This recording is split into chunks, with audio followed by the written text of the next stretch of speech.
Hey everybody, welcome back to the American Bi Guy podcast / channel. Last time I left off, I was talking about attraction and sharing my stories with you guys about bisexuality, bi romantic relationships, and how do you tell the difference between just being attracted to somebody and also identifying on that bi spectrum. And for many people, they never really understand it. I think they just keep to themselves and it's something they take to their grave, or maybe they share with a few individuals throughout life, and that's totally fine. I'm not by no means trying to drag anyone out of the closet or make anyone feel as though they have to come forward with who they are, but I do encourage you to be empowered and own your identity. And if you find that you are sharing your stories like myself, or you find that you're talking to somebody and you just want to let them know how you feel, I think that's a wonderful, beautiful thing. And I think that we need more of that in the world, because I know I'm not the only one. Last time I was sharing with you guys the story about one of the stories about that kind of transpired from high school over into my collegiate years. But that story is kind of a small fry compared to the things that I came across when I was in college. I actually was in college for about, I think, almost like 11 years.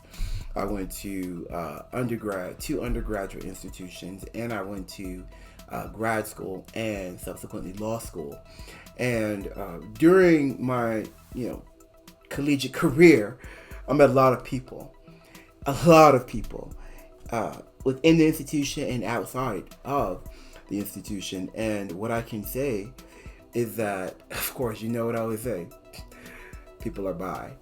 When I think about what happened to me after I left Texas and I went to college at the University of Alaska Anchorage, I've always wanted to go to Alaska, and not everybody just jumps up and goes to college in Alaska. I had a number of reasons why. One, I hated Texas, right? Like I said, I moved there when I was a senior in high school. And, Texas is not known for being the most gay or bi-friendly place. There's, every city's very different, and no disrespect to Texas, because y'all definitely have your own, But for me, growing as a black bisexual man, I needed to get away. And I went to college at the University of Alaska Anchorage for about a year and a half, and that was because at the time I wanted to be a chef. And the university had a great culinary arts tourism program, and so it just seemed to make sense to go there, major in what I thought I wanted to do, and get away from my family. Nothing wrong with them, it's just that I had to branch off and find myself. When I got there, as you can imagine, if you've been listening to any of the other podcasts, or the other videos that I've made, it was the same ordeal. I was attracted to a girl, and I was attracted to, honestly, at that point, it was any guy, because I had gotten to a point in my life where really was curious. I believe, I was just super religious, and a lot of that upbringing that I was in kept me from engaging or participating or, taking opportunities when they were, presented to me. And so I started school there, and I remember I had gone through a couple roommates when the first couple months of me being a freshman there. I remember I had a roommate. They had overbooked me in a room, and I was sharing a room with two other guys, and then they had moved me over to a international wing in a dormitory where many of the students were, of course, from other countries. And I actually had been booked with this Russian guy who was very, very homophobic and, quite frankly, a douchebag in retrospect. And I only ended up living with him for, I believe, about like maybe a few weeks, it was that bad. And they eventually moved me over into some other housing, and things went smooth from there. But during the course of that, going to school, I met a girl that I was really, really, really had a crush on, and everybody knew it. But see, when you're bi, you got to pick a side. You either got to say, hey, no, you don't. But this is the idea a lot of times, that when you're bi, you have to either be gay all the way and say, okay, I'm just gay, pursue guys, or you have to pretend or hide those feelings, mask them, and say you're going to be 100% straight. I never really walked that fine line. I've always moved to my own beat of my own drum, if you will. So a lot of people tend to hold me to whatever standard as a black man and think that I'm supposed to, act, walk, talk certain ways. I've reached that I must be gay. So when it came to pursuing women as a bi man, and many men, I understand why many men actually kind of don't really talk about their bi spectrum, because not every woman seems to be okay with that. Although they can kiss a girl and like it, when it comes to us, we have to hide our feelings. We have to mask them. We're not supposed to have any sort of interest on any level. And when you're a black man, you are at the highest end of that. I'll speak for my race in particular. So when it came to pursuing girls in college, people had this idea of, I would tell people I was straight, but people like, I think he might be gay. Or they had the reservations. And they would go so far as to ask me openly all the time, are you gay, and I would tell them no. And here's what I realized a long time ago. I realized that people ask that question because they want to validate what they already are going to think about you. And if you say yes, they're like, oh, thank God. Phew, I thought he was gay. He's gay. If you say no, they're gonna listen to you, but they're gonna hold tight to that reservation and think that, this person's in denial. And so with me, later on, when I kind of went back down to finish up school in Texas, by the time that would come around, I would, they'd say, are you gay? And I would look at them and I would say, okay. I mean, they would really be very confused. They'd say, no, are you gay? And I would say, okay. And I realized that I wouldn't give them a yes or no, like a definite yes or no, because I was not going to allow them to validate whatever they chose to believe about me. I was simply going to say, I don't give a damn. If you think I'm gay, I'm gay. If you don't, you don't. And that seemed to really throw a lot of the people. But when I was in Alaska, I was for the most part saying that I was straight when I went to UAA.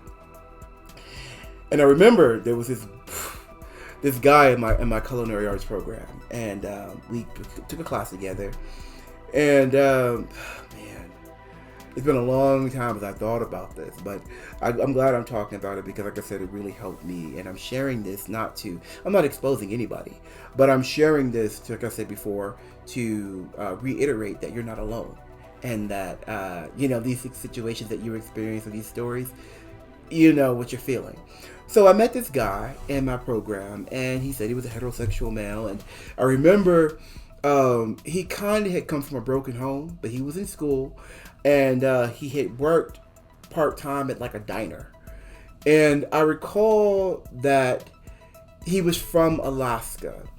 And I remember him being like, oh, you're new here, I'll school you.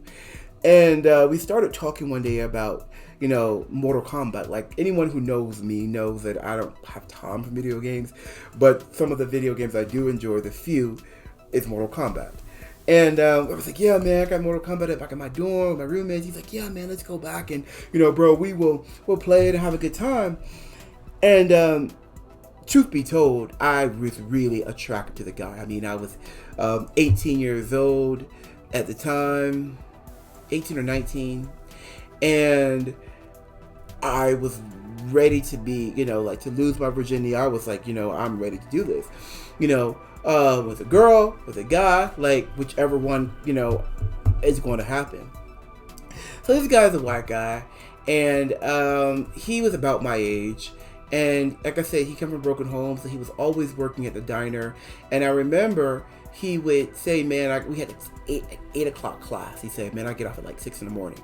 Do you mind if I come by your crib, your dorm early in the morning and just kind of like, lay there, and rest up, until class? And I'm like, sure, man, of course you can come over, bro.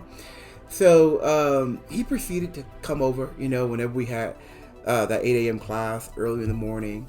I opened the door, he'd come in, and it was not really anything funny about that or anything, but over time he was one of those people who expressed to me, he's like, "Are you gay?" And he had his reservations about me, and I was like, "No, I'm not gay, man." And he kept his reservation. And I honestly was very attracted to this guy. Like, I was very attracted to this dude. Like, I remember thinking to myself, yeah, I really think I like this guy. And he was really, I was young. And I'm not justifying why I thought he was attractive or not. But I think at that point, I was just a teenage boy in college and just, curious about who I was. So we worked out together. We became friends and things went great. And he was a lot more sexual advanced than me. And he was always telling me about how he wanted to be there when I lost my virginity. Or he would always make comments about, you need to try, have sex, and all sorts of things. And like I said, this religion's in my head. And I'm like, yeah, maybe I'll wait till I'm married, right? So even though, I wanted this guy. I wanted him so bad that, in all honesty, and I'm not trying to be graphic or make this podcast anything other than, like a means to help people. But you could tell, when, like, walking around with him, like, there were spots on my jeans that, honestly, like, you could see, like, what is that? Okay, I was ready to go. Put it like that. So I remember one time, we were leaving class, and he was like, yo, man, let's go by my house really quick before we go back to your dorm. I said, okay. And he said, we're going to take, a path. He was from Alaska, so he knew. So we started to, like, walk towards the woods. And he's like, oh, don't worry about it, man. I got you. We're good. It was daylight. It's like, okay. And as we're walking, we get to the woods.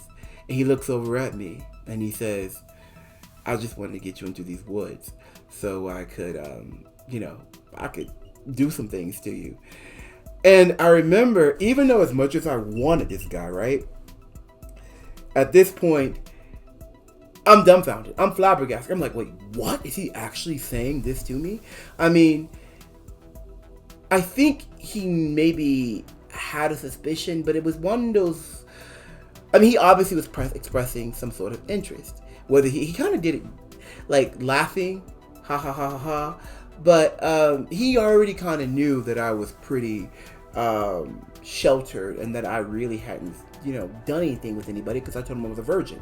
And then before, I remember we were in the locker room one day and we had just worked out.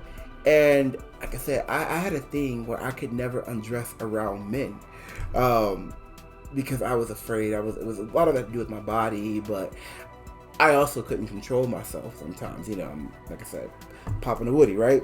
So one time we were getting dressed from the gym and he just started to drop his pants and whatnot, and I was like, what are you doing? He was like, I'm changing back into my clothes. And I was like, no. And I like ran around the locker room to the other side, and I literally was like, he was like, what are you doing? And I was like, I can't get undressed in front of you, bro. That's rude. He was like, we're guys, So fast forward back to these woods where he knew that I wouldn't even get undressed in front of him, honestly, because like I was carrying wood, now we're in the woods and he literally is, telling me I want you in these woods, so I can, and I'm like, no. And I ran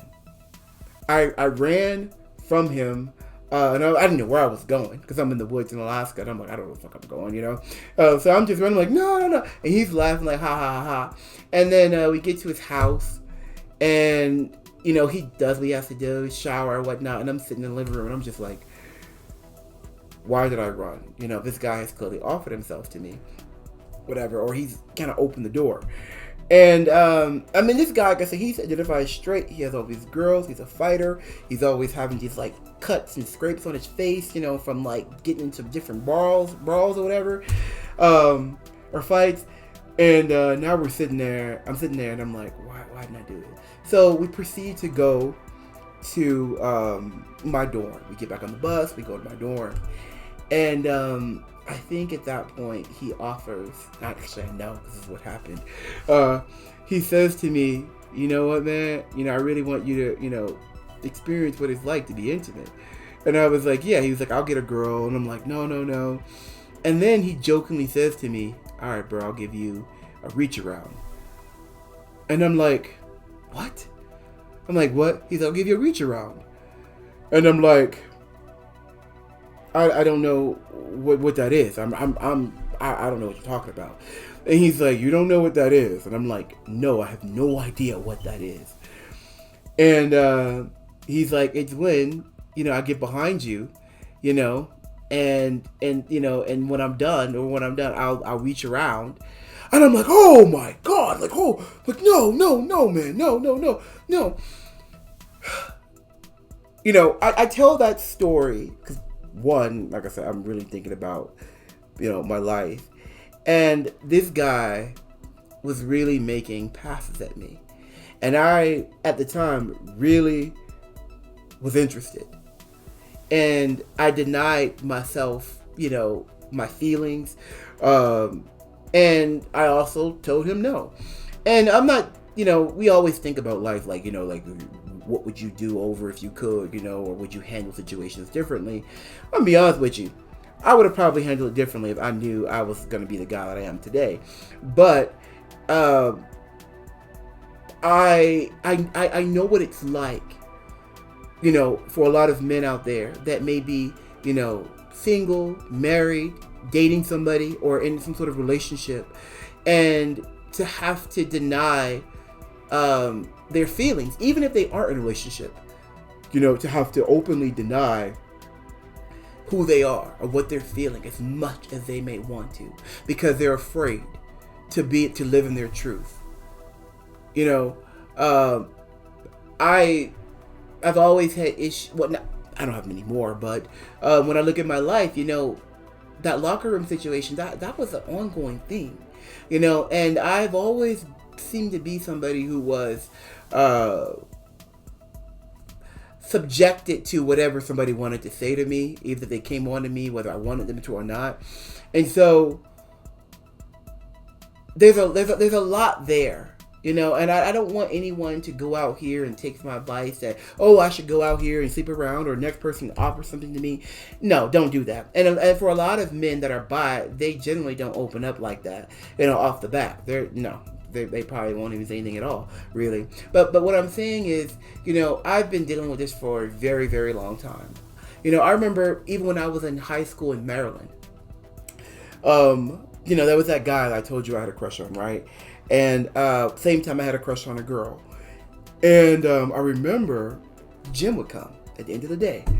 And everybody would go to the locker room, and everybody would change out, and there'd be guys who were playing around, throwing shoes or throwing different things. And everyone would sometimes, just do their thing. I actually would get my clothes, and I would go all the way back to the showers where it was dark, around the corner of the shower. And I would change out. One, because I didn't want anyone to see me. And I don't know how much of that had to do with me being uncomfortable in my body versus, trying to hide the fact that I might get turned on here. And I don't want anyone to see. But I remember there was this one guy that was friends with the guy that I actually had a crush on.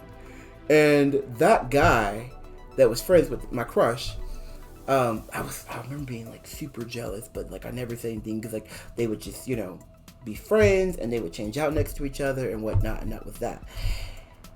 And I remember thinking, I think that guy he's friends with is gay, and truth be told, the guy actually is gay to this day. He's openly does his thing, more power to him. But in high school, I can't imagine what his life, what he was feeling, because he was literally friends with the guy that I wanted to be friends with, and they were doing their thing, and I was just, sheltered. And so by the time I got to college, I really wanted to work on that part of myself, being comfortable, knowing how to be friends with other men, and not be in a situation where they hit on me or I hit on them, or I just wanted to be friends. And that was something that I carried all throughout my collegiate career and after, where I really just wanted to be friends with other guys. And I never really got that experience. So if anyone who knows me, in the latter years of, after college or whatever, they know I don't, I like to I have a good time, and I like to be friends with people. And I had to do some, self-reflection about, why do I like men? Do I like men because I want to be friends with them? I don't know. I just know that I like men for various reasons, and I also like females for various reasons. But I encourage you to also think about why you are attracted to the same sex. Or is it just the individual that you've come across who happens to be the same sex as you that all of a sudden you're curious about? Because you just may have a crush. I don't encourage anybody to go looking for opportunities or whatnot. But like I said, I share these stories with you because I truly believe that there's a lot of things to unpack, and I think it can help some people. So, so moving on from that situation, here's where I realized, and this is kind of what also helped me to truly realize that I'm different than everybody else, no matter what I do when trying to be friends with someone. I remember becoming, my sophomore year of college in Alaska. I became good friends with, I think we ended up getting to that point with 2 black guys. I remember thinking to myself, okay, there's 2 black guys here. And I actually befriended them separately, and we all became really good buddies. I remember one was from the East Coast, and the other, actually both from the East Coast, but just 2 different areas of the East Coast. And we did everything that I wanted in college. We became guys, they both, were straight. We shopped and we joked, we pranked each other. I mean, we did all sorts of things that, teenage guys do, for laughs and for shits and giggles. And it was a honest friendship, and each of them were my friends separately, but like I said, we all came together. I remember them both having their reservations about me being gay. And I remember a female coming along, gossipy girl. This girl was very gossipy. And quite frankly, she was a hypocrite. And I kind of found, well, actually, let me rewind it. So one day, we always had breakfast together. We did everything. We lived in dorms. We're doing our thing. And then one day, I woke up and I looked at my phone, and I had overslept. And I went down to the commons, to get my food, and my buddies were down there. And I was like, yo, man. I was like, why didn't you guys, tell me you guys were eating breakfast? Y'all didn't call me or anything, And they were just quiet. They didn't say anything to me at all.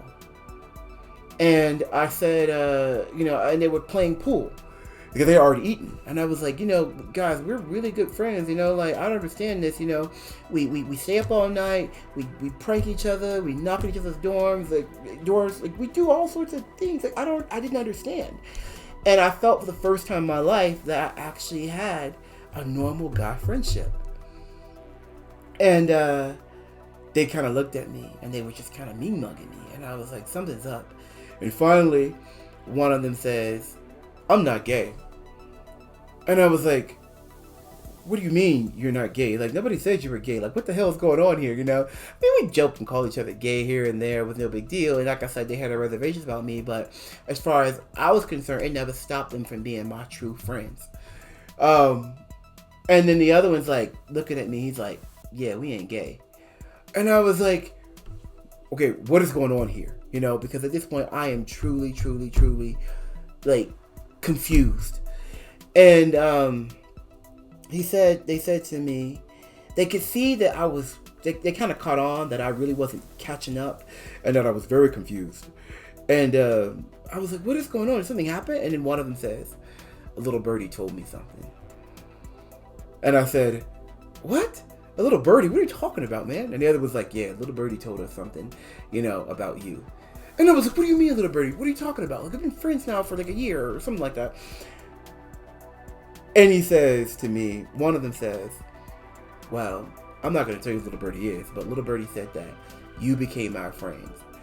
And the only reason why you became our friends is because you wanted to make us both gay. And I was like, wait, what?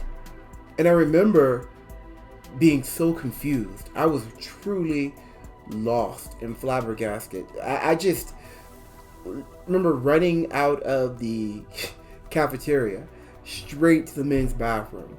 And I opened the handicap stall. And I remember locking it and just bawling my eyes out. I mean, just truly, truly crying and weeping because I thought I had two friends. And I thought that after everything we had been through, after destroying each other's dorm room, pranking each other, shopping together, joking, staying up all night long together, eating breakfast early in the morning, that we were just buddies. And to hear them say that I was trying to make them gay because somebody lied to them was just devastating. And then they treat me like I was like the fly on the, like I was like I was nothing, like trash on the ground. I have another friend that is gay, and he told me, he comforted me and coached me, and he is really, I love this guy like my right hand. He's like a brother I've never, had. And he said to me, you know what, you got to understand something. He said, every single interaction that you have with people, there is a likelihood that people may think that you are gay. When you go to the department store, when you go to the grocery store, the gas station, your interactions with everybody, the cashier, you got to understand that they may suspect that you're gay. And I remember it opened my eyes because I never looked at the world that way. He says, there's nothing wrong with it. He said, you just got to be cognizant of how they are perceiving you. Because that's why you've been fooled by these two individuals. And I remember, I just kind of shut down for a couple of days, and I think they heard about it. And they felt really bad. They came, apologized, and they said, they told me who it was. They said that the little birdie was a girl that was within our community of network. And they said, you know what? Come on, we're gonna confront her right now because really this is bad. We feel bad. And I remember we went and knocked on her door, and she opened the door and she let us in. And they said, now why did you tell us that he is trying to make us gay? And you know what her response was? Her response was, well, I see all you I see you three together all the time. And y'all just seem to be always having too much fun. I mean, you guys seem to be having so much fun that to me, it seemed kind of suspect. Because there is no way that three black men can have this much fun and not be something fruity involved. And I looked at her. And I was like, are you freaking serious? And they looked and they were like, huh? She's like, yeah. She's like, as black men, y'all just have too much fun, and you guys are always laughing, joking, and I know that he's kind of a suspect, so I just figured because you guys are always together, you must also be suspect, and he's trying to make y'all like him.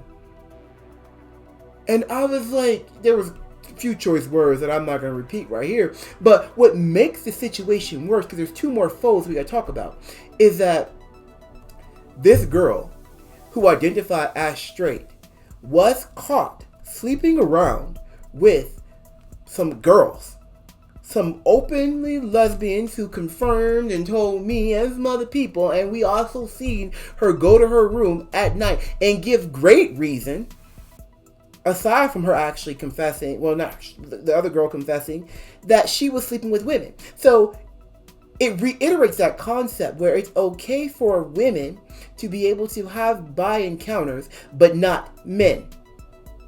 And that's the hypocrisy of it. That makes her a huge hypocrite, because she literally tried to destroy the friendship of 3 men.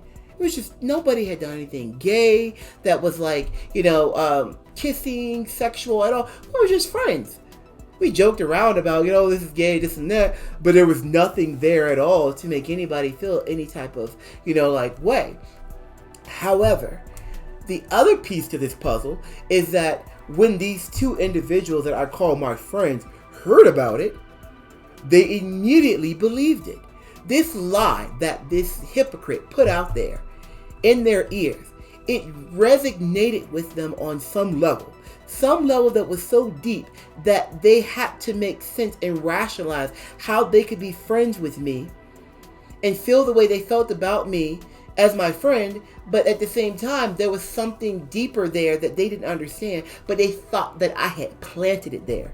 They thought that, the feelings that they have for me on their own, whether it be some deep kindred soul bond or some sort of like sexual curiosity, whatever, was planted there by me instead of their own inhibitions, their own feelings that they each were developing on their own. Because if there was anything there, when she lied to them and told them that my whole prerogative was to make them gay, they got angry.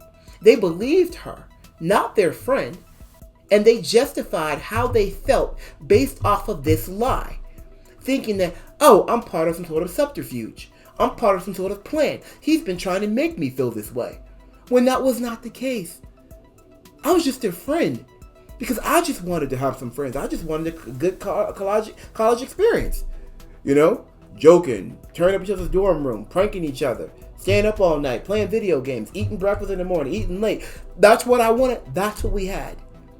But because they had something on their own, which I will say that each of them had some sort of reservations about their feelings towards me because there was some sort of connection that's there that they normally don't have with other men. They thought that I was putting that there. During this whole thing, there was another guy that I remember. This guy actually, when I transferred schools back down to Texas for the in-state residency, this guy used to hector me all the time. When I was hanging, he's like, oh, when me and my friend I told you that is gay will hang out, he would say, oh, you guys are gay, and he's like, well, I know I'm gay, but, he's not. And I would lie and say I was straight, and I would say, no, you're gay. And then this guy would literally say, oh, I'm straight. But when he actually volunteered to drop me off at the airport so I could catch my flight back down to Texas and switch schools. But he took me to McDonald's beforehand. And while we sat at McDonald's to eat before I went to the airport, he looked at me. He looked at me with the same look that I've seen so many times before. And for the first, in other people, I had never noticed it in him before. But there was a look there where I could tell he liked me on some level. And it wasn't just a platonic like. It was like, I really I find you attractive. And I remember being like, okay, I just kind of like ignored it because I was like, whatever. Well, as I went throughout my collegiate career and years later, he and I chatted and he confirmed that, he was bisexual as well. And, and until this day, actually, I know that he married a guy a couple years ago. And for all I understand, they're supposed to be living happily ever after, so good for them. But this was the same guy who hectored and, and teased me about, oh, you're gay, I know you're gay too, And now he's living his life as a gay man. So my message to anyone out there is that whether you're on the receiving end of some sort of like bullying or hectoring, what have you, about your sexuality, those that are pointing a finger are likely the ones that are dealing with something themselves, and they are deflecting. And I figured this out when I got to Texas because I went to a school then that was like about half black, half white, and the black men there down there at that school did not know what to think of me. I was in East Texas. All they knew was I was a black boy from Alaska. And with that being said, I had transferred schools, and they would ask me, am I gay? And I would be like, why does everyone want to know if I'm gay? And so when they would ask me, I would simply respond like, okay. And in responding with okay, I was not going to validate whatever preconceived notions they had about me, nor by saying, yes, I'm gay, nor was I going to allow them to look at me and say I'm in denial and say, I'm not gay, and they say he's in denial. And then they walk off thinking he's really gay. What I have gathered about all of this is that a lot of people truly do enjoy pointing their finger at somebody else to say, look, he's not like us. Look, she's not like us. She must be gay. He must be gay. And there's nothing wrong with being gay. Let me get that first and foremost out there. But they do that because they're trying to take the attention away from themselves and their own securities. It's like they think that everyone kind of may be on to them about what they're hiding from everybody about their selves, their own attraction levels. So they like to ask other people, oh, you must be, point their finger, well, ask, are you gay? Or they like to say, oh, he's gay. So my message to you, whether you're in middle school, elementary school, high school, college, if you're a grown adult, pay them no attention. But know that they're looking to validate themselves and be secure. If they can take the attention off themselves and say, hey, look at this guy, he's a gay guy in the office, or he's a gay guy in the classroom, look, he's gay, then they can go unnoticed. Because I've dealt with this over and over and over again. And later on, they come forward. When I was in East Texas, I made a number of friendships. There was 2 individuals that are straight black men, and they are still my friend till this day. And I commend these dudes because they stood up to everybody in the hall, and everybody else that saw them hanging out with me and said, look, I'm not gay, but this guy is my friend. And I don't care what you think about me. I'm going to be this guy's friend regardless. Until this day, it's been, I was 15 years, and they're still my friend till this day.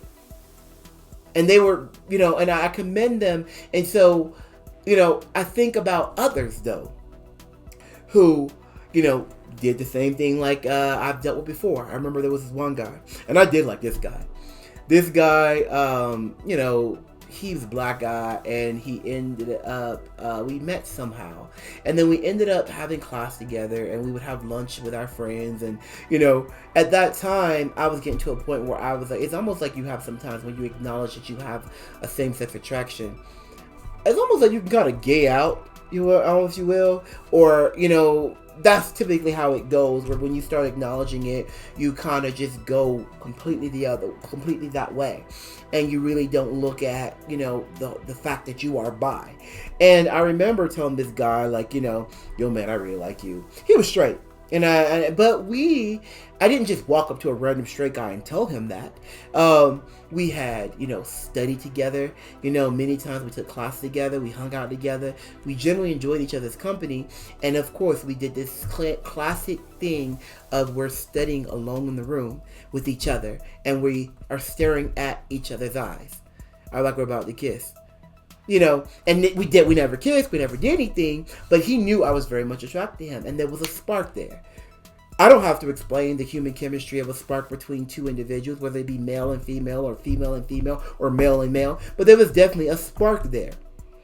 And he never got ignited because he was like, I'm straight. And I was like, okay. But we text each other all the time at night, joking and whatnot. And, we went our separate ways. He graduated in 2010. I did. And he went his way. I went my way. And 10 years later, actually 9 years later, I get a message from him online. Happy birthday. And I'm like, okay. And this is one reason why I don't have a Facebook, because I felt like too many people had access to me.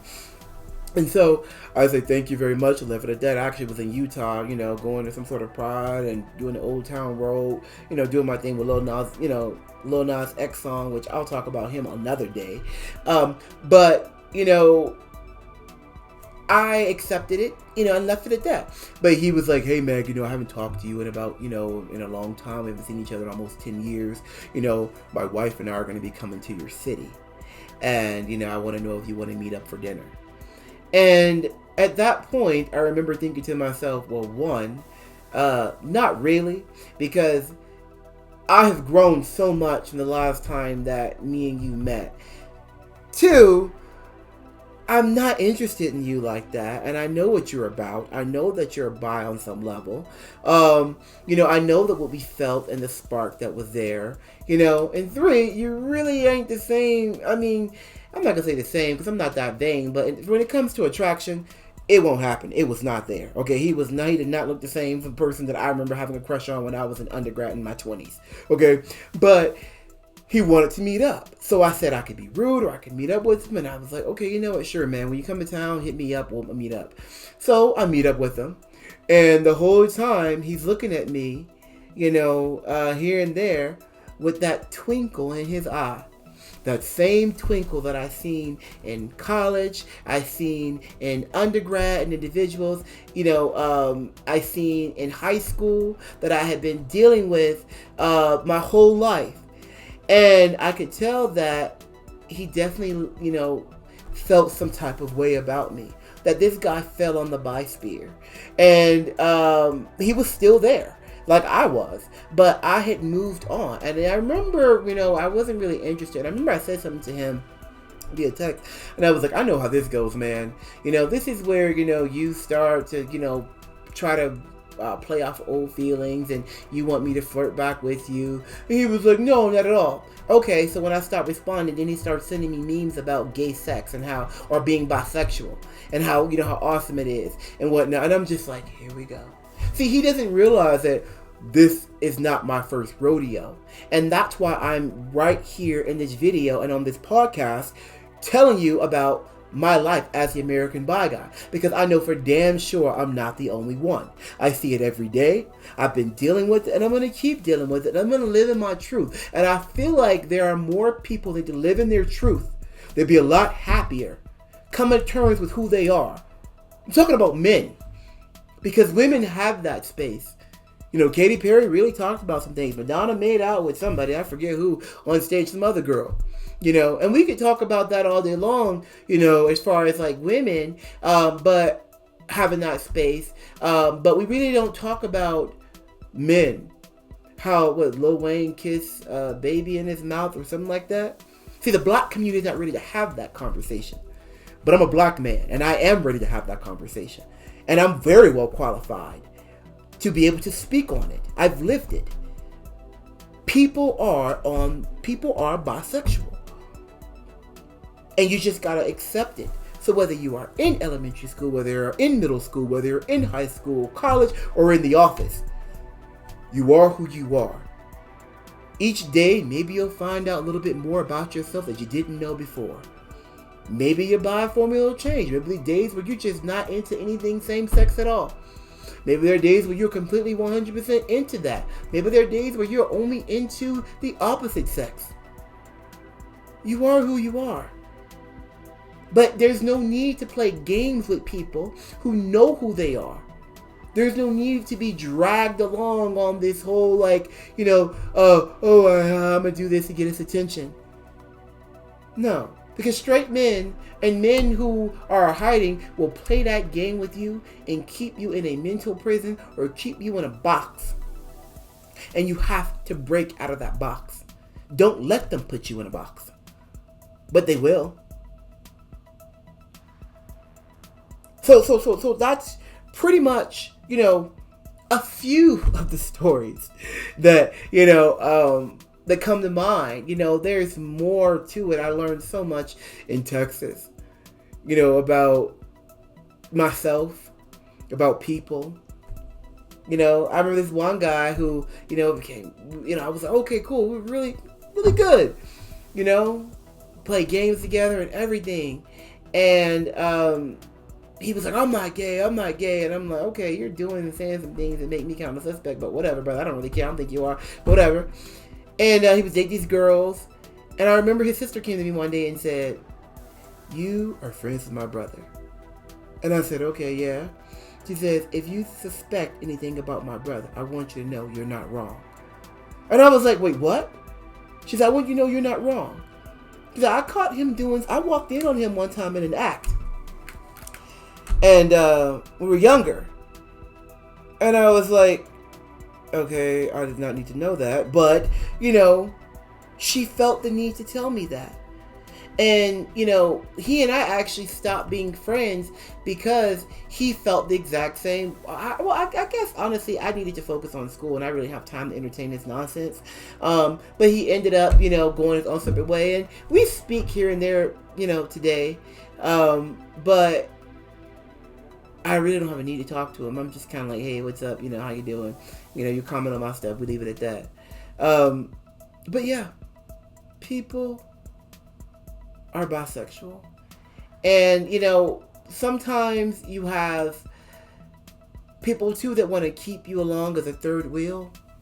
What happened to me when I got to, I'll talk about grad school in another video. But when I got to law school, yeah, I really got to the top of this whole bi thing and how deep it can go. And the anger that people can use against you to make you into, a monster. From your skin color, my skin color was used against me. My sexuality was used against me. Everything in my muscles, everything about me was used against me when I got to law school. Because in all honesty, and quite frankly, I will have to make another video, and I will be making it very soon on that one. But there was a guy that was my friend, and he fell in love with me. Never touched him. Never were intimate with him, never kissed him or anything like that. But he fell in love with me, and he was not gonna have me tell him no. And he was a guy that every girl wanted in the sphere of circles that we traveled in. And so that video, if you listen to no other video of mine, that particular video, like I said before, you should listen to, because that's where I'm really gonna let you know how I became the American bi guy. What qualified me, what I've been through, how hurtful it was, and how I overcame, how I'm still overcoming from it, even as I talk right now on this podcast and channel. But with that said, I will see you guys next time on the American Bi Guy podcast and channel.